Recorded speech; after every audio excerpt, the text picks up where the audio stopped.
Hi, everybody. I'm Dr. Duke, and we are together again for The Takeaway. I am joined with Alex Newman. Alex, boy, it's amazing, isn't it, how these school officials, these state legislators, they want all this control over our kids. They've got it. And now when simple questions arise, like can mom and dad simply see or be notified about the kinds of sexuality education their kids are getting, it's amazing how they run for cover. Talk about Senate Bill 65 in Indiana. Give us some background and let the moms and dads know what just happened. Well, thanks very much, Duke. And so Senate Bill 65 was actually an effort to restore and protect parental rights. What it would have done is make sure that parents are notified and have to provide consent before their children can be exposed to human sexuality materials, by which they mean the LGBT propaganda, gender confusion, homosexuality, advocacy for, fornication and abortion and these types of things. And because that's what's going on in the schools. In fact, they had some of the students testify. They said, yeah, they were teaching me that I could be a girl if I just, chop off my wee-wee, or I could be a boy if I just take enough hormones or whatever. And one of the girls who testified said, yeah, that's outrageous. When my parents found out that was in my textbook, they were furious, and rightfully so. And so this bill was an effort to protect parental rights. It would have required parental consent before the kids could be exposed to this stuff, and it would have authorized and allowed parents to look at these materials that are being used against their children.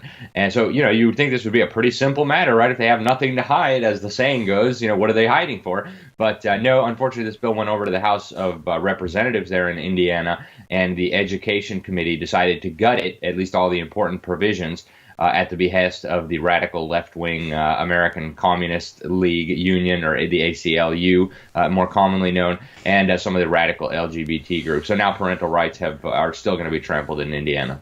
Yeah, and again, this is in Indiana, the state legislature, group of parents, group of educational activists, all sorts of moms and dads, really upset about the fact that, look, they weren't even necessarily arguing, these parents, that we don't want you to teach our kids this stuff. They were simply saying, we're the parents, you should let us know when you're going to hijack math class, when you're going to hijack a sociology class or a history class or a social studies class to incorporate this kind of sexuality. We should know, and as parents, we have a right to see those books. Any mom who wants to see their kid's math textbook has a legal right in 50 states to walk in and see those books. But when it comes to the teaching of sexuality, they want no part of this. And so it is a big deal. And as you mentioned, the pressure from ACLU, all sorts of left-wing lesbian, bisexual, gay, transgender groups, basically the Senate bill was good. The Speaker of the House actually was on board with this in Indiana. He says, kids need a permission slip, parental consent slip, to go on a field trip, for goodness sake. Why shouldn't moms and dads be able to see this? But a cowardly group of assembly members, House members, under great pressure from politically correct advocates, quietly stripped this out. And by a vote of 8-5, parental rights were further denied. Yep. So, once again, the brainwashing of the children will resume without permission from mom and dad, without mom and dad even being allowed to see what's being pushed on their children. And we know what's being pushed on their children. The UN Education Agency, UNESCO, I just reported on this recently, they came out with new global comprehensive sexuality standards that literally require the teaching of the LGBT agenda and sexual pleasure when the kids turn 5, and they have learning objectives for each age. They have attitudinal outcomes, they call it, that the children all need to obtain. So they need to have the correct attitudes as defined by the United Nations. And this document is basically 130 pages of perversion. Planned Parenthood is the most frequently listed source. Mass murdering abortion provider cited over 20 times as the source of research and evidence that allegedly stipulates that it would be good to teach this stuff to 5-year-olds. So the world is getting out of control, moms and dads. If you haven't been paying attention, now would be a good time to start, because your children are going to be severely damaged by this sort of indoctrination. Yeah, and let's let that sink in for a moment. This is not simply teaching biology. The biology of sex can be done in 1 week. Sperm and egg and conception and parturition, all that stuff can be taught in a week. This is no longer that, because when it was simply the biology of sex, I remember in the 1970s, this was one of the concerns people voiced. Once we allow the schools to teach sex to our kids, even biological sex, it will not be long before they're teaching everything else, and that's exactly where we are today. So this isn't biological sex, right, which nobody really has a problem with.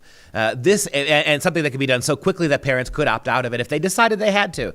This is something else. This isn't even just teaching your 5-year-old about sexual pleasure or about alternative kinds of sexuality, or about at age 5 they might be a boy trapped in a girl's body. It's not even that anymore. That's also happening. But as you just pointed out, under the guise of UNESCO and Planned Parenthood, the new push is going to be modulating the attitudes of your kids. So it's not enough to give your kids highly sophisticated, developmentally inappropriate sexual information. That's not enough anymore. They have to break and remold your kids' will, their attitude towards things like sodomy, right? Sodomy is just one more sexual choice. It's perfectly legitimate. Here's the biology. Here's the physics of how sodomy works. Here might even be some illustrations and pictures for you to look at in elementary school. And beyond that, we have to make those kids not just comfortable with the idea, but their attitudes to that idea, sodomy, and the people who practice it, has to be positive. This is what they're doing in your schools now. And if they're doing all this in your schools, they're not educating your kids about much of anything else. That's exactly right, Duke. And, I think parents, again, really need to be paying attention here. These types of indoctrination programs will have lifelong consequences. We've seen in Sweden 100% increase in the number of children who identify as transgender. We've seen in California now more than 1/4 of all the children are gender non-conforming. And this is going to keep exploding. So, if you want to protect your kids from this, you're going to have to take an active role. You can't just sit back and wait for state legislators, as we just saw in Indiana, to come to the rescue and protect your rights. It's not going to happen. They're not going to do it. You need to be proactive, and you need to take charge. Alex Newman, The Takeaway, thank you so much. We'll be on top of this again and again for the moms and dads at home. Thanks.